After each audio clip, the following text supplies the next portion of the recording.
what are we as adults, or those of us in the diaspora, missing? What is this?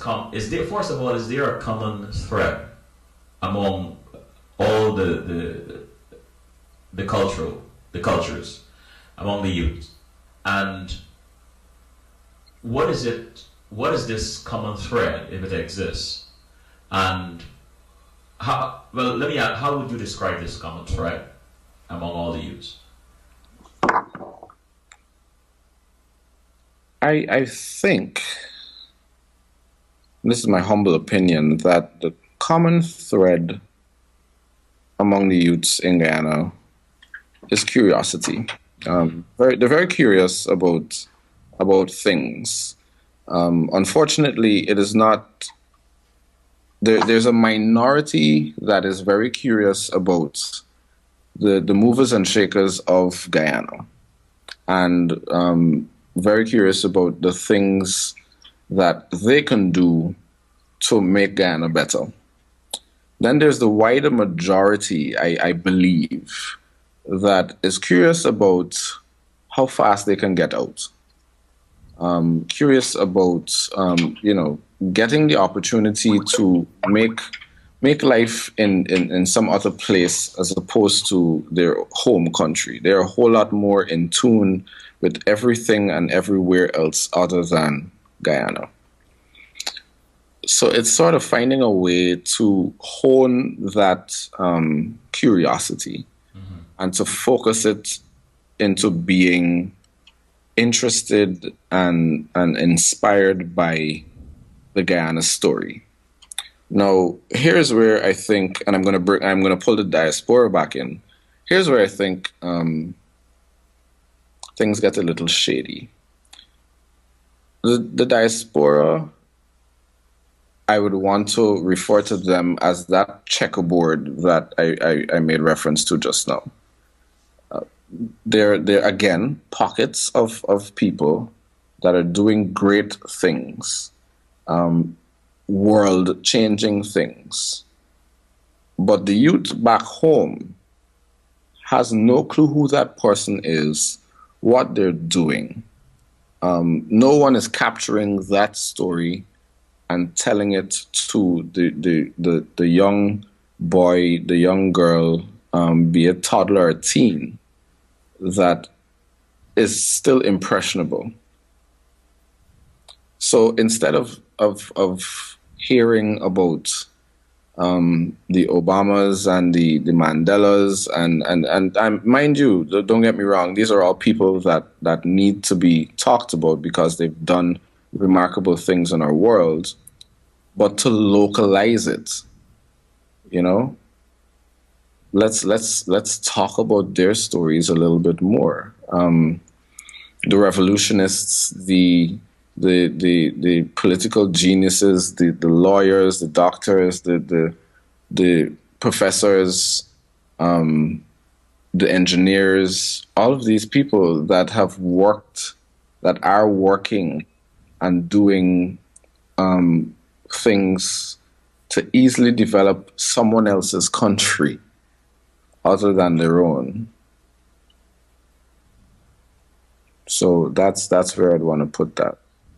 I think it has started, and I'll use this analogy that if there's a well in the village square, but the water is low, and everybody throws a pebble in it, eventually the water will rise to the level where everyone can drink. Right. And so CWS is that one pebble, and I believe over time, other pebbles will be thrown into this well of hope that you speak of. I do bring on Guyanese. It's an international show, but I do showcase our people because I think it is important that our young people get a glimpse of who Guyanese are, the things we do, and how determined and successful Guyanese can be in spite of the odds or the challenges against them. So it has begun, and we must be hopeful. What would you say is trending among the youths in Guyana today? I really can't be sure. I don't think I'm sure. Okay, that's fine. I can't make a general statement. I've been told quite, I've been told quite bluntly that I'm not a regular youth. So I can't be like the benchmark or something like that. I don't think I'm allowed. That's all right. That's all right. I am sure the workload is heavy, and so let me ask you this: were there ever days that you maybe didn't want to go to school, and on those days, Mhm. what pulled you out of that mindset? There's a question that I sort of use as my mantra Hmm. for my low days because I anticipated low days. And the question is, why are you here? And the answer to that question is, I am here because I wanted to be here and because I wanted to learn how to make an impact with this gift and interest of filmmaking. What did you learn about yourself while you were there? I learned that I was very tolerant. Hmm. I learned that I am extremely patient in the face of stupidity. Hmm. Um, Do you think you're more tolerant here than when you were home in Guyana? yes. And why do you think that is? Because I think I've been conditioned to be tolerant in Ghana because that's what I've grown up to be accustomed to. Hmm. Here, it's on the fly. I have Okay. to do that every day. There's some things that I hear and engage with, and I'm like, oh my goodness, wow. I surprised myself with the reactions and how I handled that.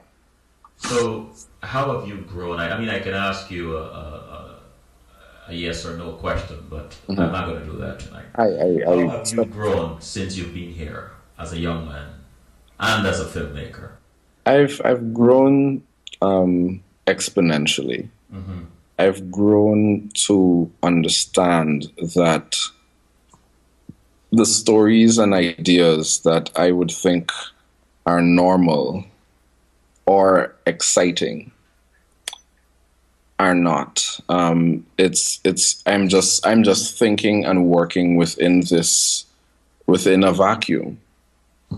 It's I've learned to look for the very simple things and make that a story, make that a very interesting story. Hmm. I have and continue to have very grand ideas, but I've now learned how to be, how to sort of budget and be cognizant of the fact that yes, I can have these big ideas, but it's not always the big ideas that make it. It's just a simple concept with the right environment and the right characters and the right way to tell it that makes the difference. Can you, would it be fair for me to take that same analogy and sort of describe your life at one point in Guyana? The I right environment.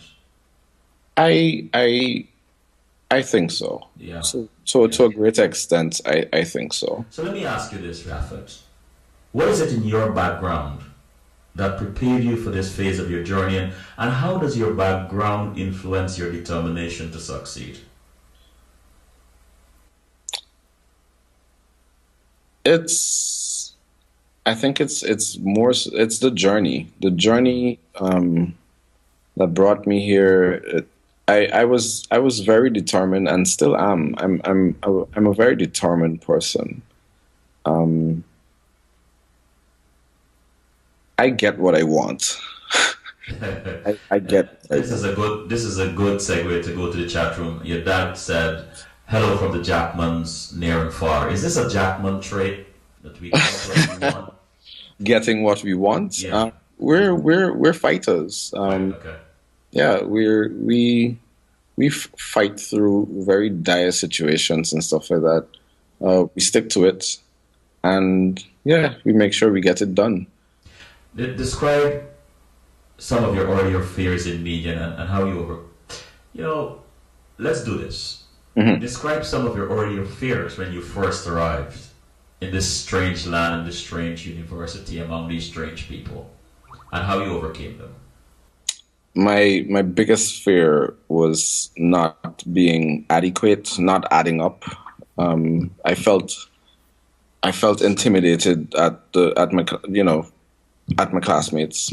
I felt like I did not belong, and that was a silent battle that I fought and overcame by remembering.